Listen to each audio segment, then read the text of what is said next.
Hello and welcome to my channel. My name is Cheryl. Thank you very much for joining me. If you're a new viewer, hello, welcome. If you're a returning viewer, welcome back. Hi. Today we're going to do a video, the first in a series of videos that I want to do. First of all, I have iced coffee because my throat is very croaky today. You're going to have to put up with it today. I mean, when is my throat not croaky? But anyways, hello. So we're in a different location. We're in my living room. I'm sorry for the mirror, but this is the best place I can find that's comfy and has a bit of a background. My landlords are away until September.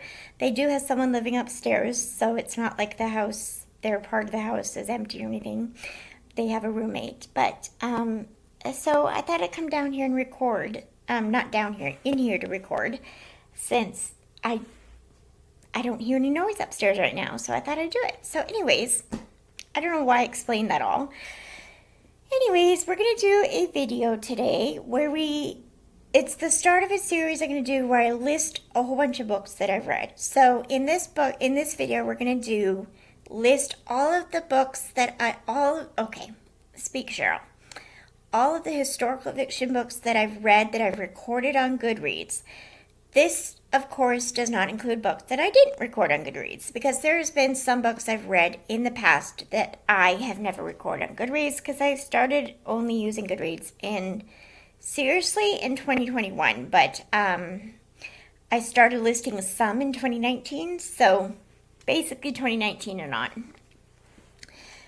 So anyways, grab a cup of coffee, a cup of tea, I forgot to say that, maybe a sewing, knitting, or crochet project, something like that, and let's get started. Okay, so I have with me a list of books.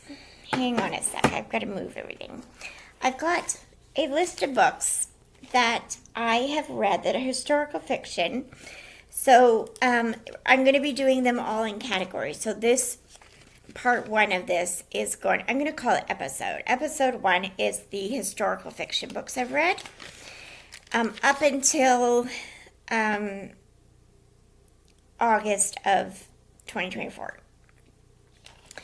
So these are not necessarily in the order that I read them or the order of the best. Also, a caveat also is that they do not include Christian historical fiction, historical mysteries, or middle grade or YA historical. These are all adult, strictly historical fiction.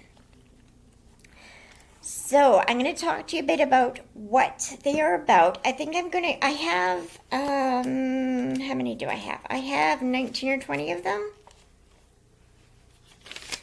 I have 18 books. I'm going to go through the first 9 books today and then 9 books in the next episode. And then I'll go on to the next category, okay? So these are not in any special order. The first one is a 2024 release that I've read recently, and that is The Woman by Kristen Hanna. I'll put the pictures up there. And I'm not very good at giving synopsis, so just bear with me on this. The Woman is about Frankie. She lives during the time that the I forgot what it's called. Oh my gosh. Vietnam War started. And her family is very much into prestige and very much into the men have to go off to war. And so her brother goes off to war, and to kind of feel like she's worth something in the family, she decides to go off to war and join him. And it's all about her, the woman in it's literally called The Woman. It's all about her and her experiences as a nurse in the Vietnam Wars or war. And it was a powerful book, and I gave it 5 stars. It talks about the tragedies of war and what women as nurses and doctors and everybody, back then it was just nurses, but nurses see in war. So there's a lot of description of missing limbs and surgeries, stuff like that. So just beware of that. When she gets back home, she's not treated well because women didn't go to war, apparently. So I smile at that. I'm not laughing at the I can't think of the right words. I'm so sorry. I'm not laughing at the thing that women didn't go to war, but the what is it I'm trying to say? At the I can't think of the right word. Oh my gosh, the atrocity that people thought that women didn't go to war. That's hilarity of that kind of thing. Um, and it's all about how she reacted to PTSD back when PTSD didn't have a name. And it was really well done. Now, there is some content in there that, as a Christian, I did not necessarily enjoy, although I did see why it was put in there. And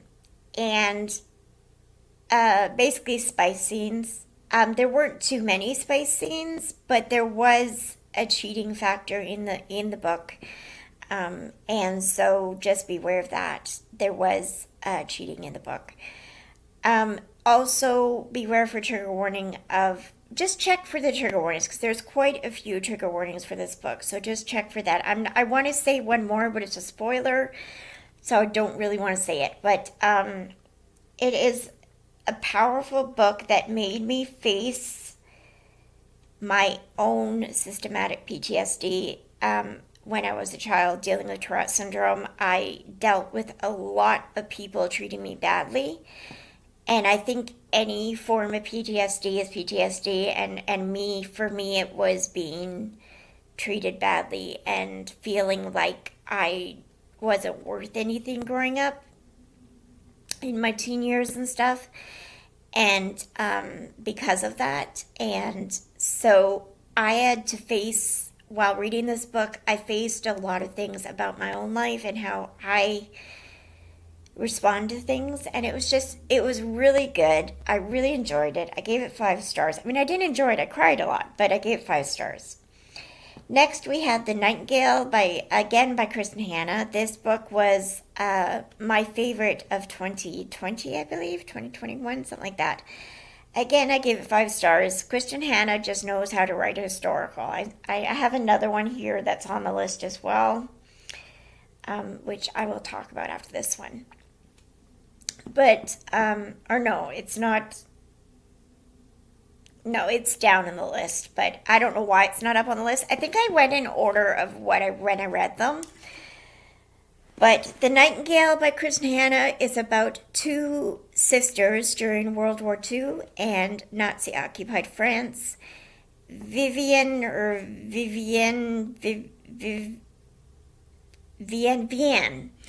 and her sister, who I forget her name,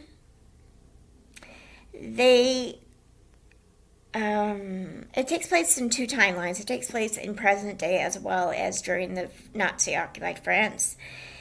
And during the past timeline, we have Vienne and her sister who are taking different paths to help the war efforts as much as they can. Vienne is a mother and a wife. Her husband is at war. And she has to have this Nazi, live in her house because they needed somewhere for him to stay. So they said, you have to let him stay here. So she's against Nazis, of course, but she has to live there. And it's hard. Okay. Then her sister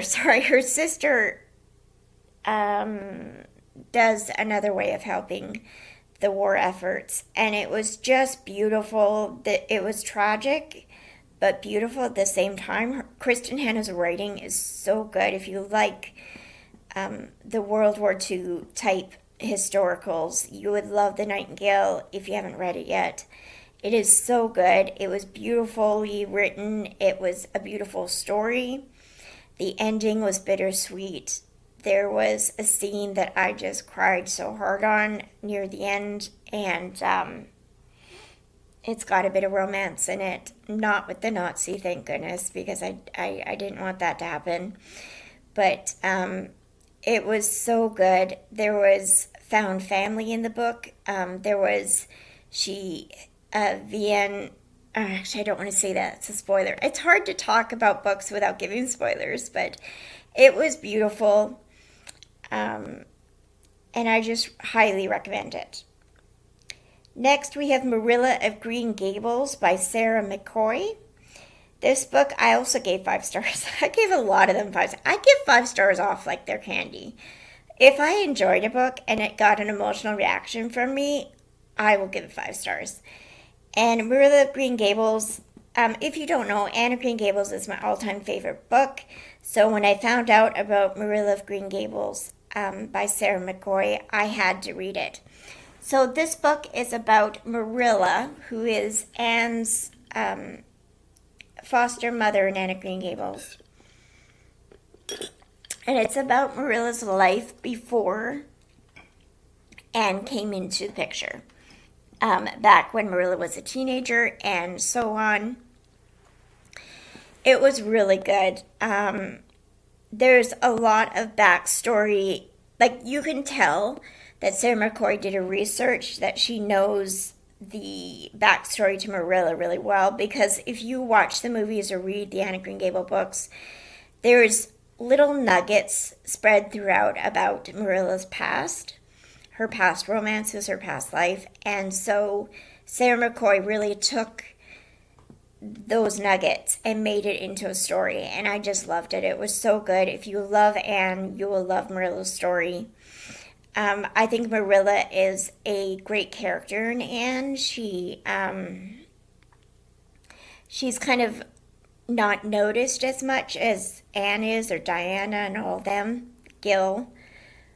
But I think Marilla's a powerful character and a really great example of what unconditional love can do to you, and to how she gave unconditional love to Anne, and how she kind of fell, quote unquote, in love with Anne, but not in a romantic way, but in a motherly way. And it was how Anne stole her heart and stuff. I'm talking about Anne of Green Gables now, but in Marilla's of Green Gables, it's all about her life as a teenager, and as an adult before Anne came into her life. And I really enjoyed it, gave it 5 stars. Number 4, again in no specific order, we have Romanov by Nadine Brandes. Romanov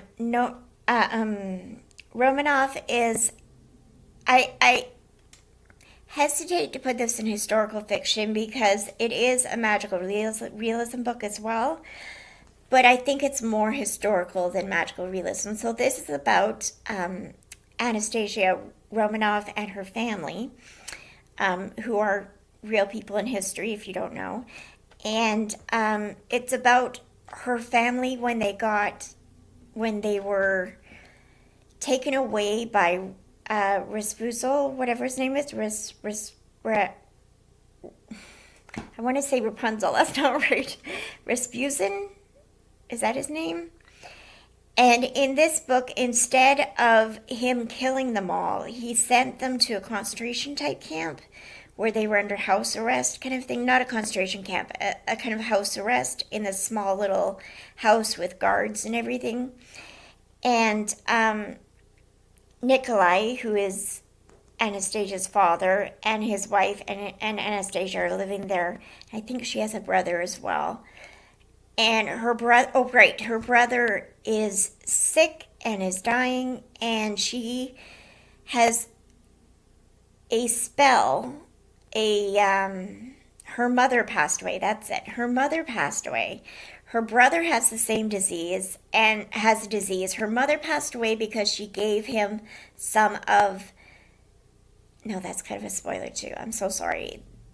Her mother had a power, like a spell. She was kind of like a witch kind of thing. And she gave it to Anastasia from it was originally Rasputin's, whatever his name is. And so Anya takes the spell kind of thing, the incantation, to this house arrest thing, and she's trying to figure out how it works so that she can save her brother. So that's the magical realism part, or the fantasy part. The historical part comes in what happened during World War II, or during, not World War II, oh my gosh, what war is that? During the occupation of Russia. I don't know when that happened. It had to have happened in what? I'm going to show my lack of historical facts here. That happened in like what, 1700s, 1800s? I don't know. I don't know. Not 1900s, I don't think. Anyways, it talks about war, about her falling in love with a soldier, about them trying to survive. It was a really good book. The magic, the fantasy part was really well done as well. I really enjoyed it. I thought Nadine Brandeis was a wonderful writer. Her writing, her prose is very beautiful. I really enjoyed it. I do want to read more from Nadine Brandeis, and I do have on my TBR, I have Wish Dress by her that I think was published in 2023. And then there's a couple other books she has out that I want to read. But if you want a bit of fantasy, a bit of magical realism along with historical, I would recommend Romanov by Nadine Brandeis. Number 5, we have Washed in Black by Ezi Edukian. This book is about a slave boy in the 1700s, 1800s? Had to be the 1800s.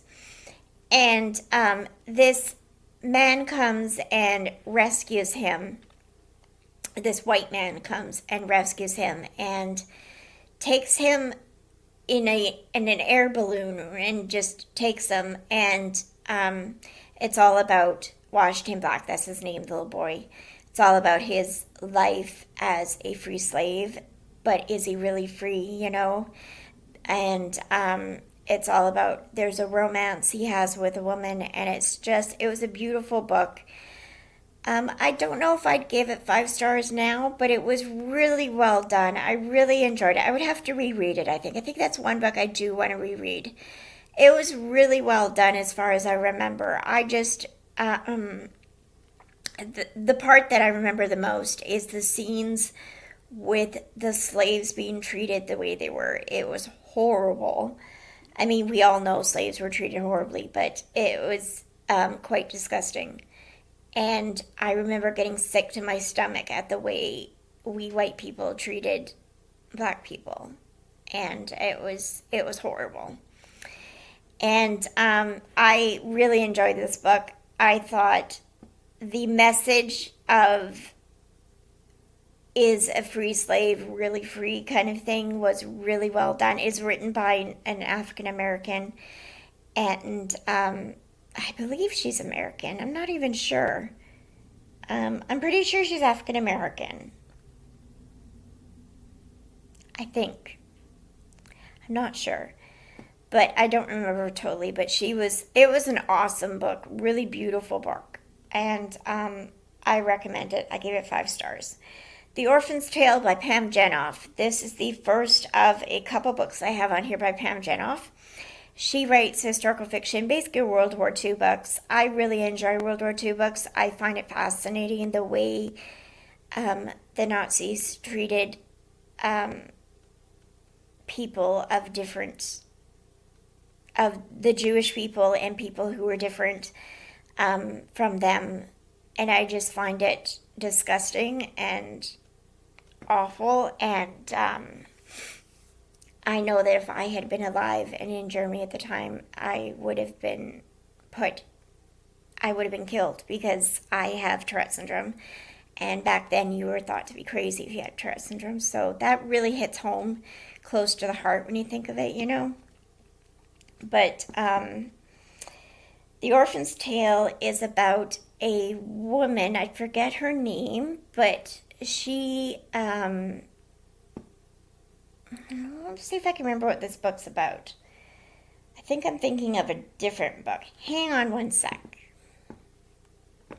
Okay, I'm back. So this book was the one I was thinking of. So this is about a woman, a 16-year-old girl named Noah during the World War II, and she gets pregnant and has to give up her baby, and she doesn't want to give up the baby, but she's forced to, and she runs away from an abusive family who basically just disowned her when they found out she was pregnant. And while she runs away, she finds this all happens in the first couple of chapters. She finds a traveling Jeep, like a big Jeep type thing, truck full of Jewish infant babies who are basically dead. And the description of all those babies dead just broke my heart so bad. But she looks at it and into the truck and finds one of the babies still alive, a little baby boy. So she takes him and she runs away with him. And this is a story about her. She gets found by a man who takes her in as a circus performer in his traveling circus. And she is Jewish, and so he knows she's Jewish, and he kind of protects her and hides her away. And the baby boy, she pretends the baby boy is her brother. And there's a romance in this book. There's powerful things about how the Jews were treated, Jewish people were treated. It was horrible. It was a beautiful story.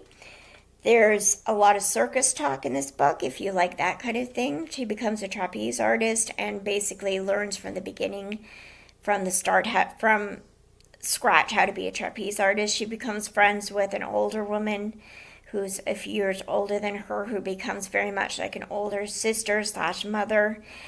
And I believe it's in both of those women's point of views. It was a beautiful story. Again, 2 timelines, present and past, and it was just so beautifully done. Most of it is in the past, but the beginning and the end are kind of in the present day. And it was just such a beautiful book, so good. I don't know what else to say. If you like World War II historical fiction, you would really enjoy Pam Jenoff's books. It was really well done. And I thought I wasn't recording. And yeah, it was so good. Noah as a character, I really respected her. She put everything into raising her little boy who wasn't her little boy, kind of thing, and she did everything in raising him and protecting him and loving him. And it was so good. It was so good. And yeah, I want to reread it, actually. All these books I want to reread. And then we have As Bright as Heaven by Susan Meisner. This book, I believe, is about I'm going to check real quick to make sure I know which one this is. So, As Bright as Heaven by Susan Meisner is about the Spanish flu epidemic, or epidemic that happened in 1918 during the Great War, and how it came into America. It is about a mother and a daughter. I believe it's about a mother and a daughter, a mother and a family, and I think it was probably the first historical fiction that made me cry. It was so well done. I don't remember much about it, and the synopsis on Goodreads doesn't really talk about what it's about, but I know that it did have, actually, I'm not even sure if this is the right book, because I read a couple books by Susan Meisner, but I couldn't remember the other book I read of hers, so I didn't put it on here. But one of them, and I think it was this book, had a child who was mentally disabled. And I really felt for that character, being mentally disabled myself. It was really well done. I got hair in my face. um, the Spanish influenza was the Spanish flu. Why is there hair in my face? I got hair somewhere and I can't even find it. Sorry. The Spanish flu was a devastating epidemic that killed thousands of people, and it was a really well researched story. I remember that. I remember that it made me cry. I remember one scene where there's a girl who came across a baby crying in an empty house with its parents dead from the Spanish flu, and the baby was alone there, and it was heartbreaking. It was so good. I mean, if you could say good. It was a beautiful story. Susan Meisner writes really great stories to do with historical fictions, like really great historical fictions. I want to say there was, if you don't like spicy scenes, there was a couple. Also in the Pam Jenoff book, there was a couple spicy scenes. In the other books, I don't think there was, but yeah. So, as Bright as Heaven, I believe there was one or two spicy scenes. It wasn't very graphic, but it was there, so just so you know. Number 8, we have Where the Crawdads Sing by Delia Owens. Now, I've mentioned on this channel before that I gave this one, by the way, I gave As Bright as Heaven 5 stars as well. I gave Where the Crawdads Sings 5 stars. I'm looking at my notes here. There is controversy with the author Delia Owens that her husband is wanted for murder in another country.